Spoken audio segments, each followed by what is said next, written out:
Hello friends, welcome back to the new video. In this video guys, I am going to show you guys how can you on find my device in your vivo phone device. Guys, you want to on your find my device, so as you can own it. And guys, now let's see how to on find my device in our vivo phone. In this video guys, I am going to show you guys how can you on it. So guys, now let's see how to on. But before starting video fans, I want to tell you, if you're new in my channel, so first of all go and subscribe my channel, click the bell icon.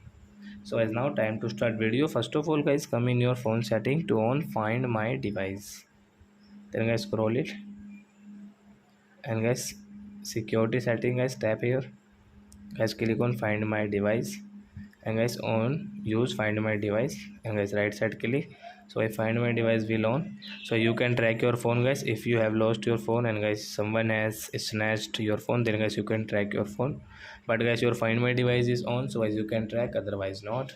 So I hope friends you have understood how to on find my device in vivo phone. So that's it guys, thanks for watching. Now we will meet on next video with new topic. Before going guys, please go and like my video, subscribe my channel. Bye bye friends.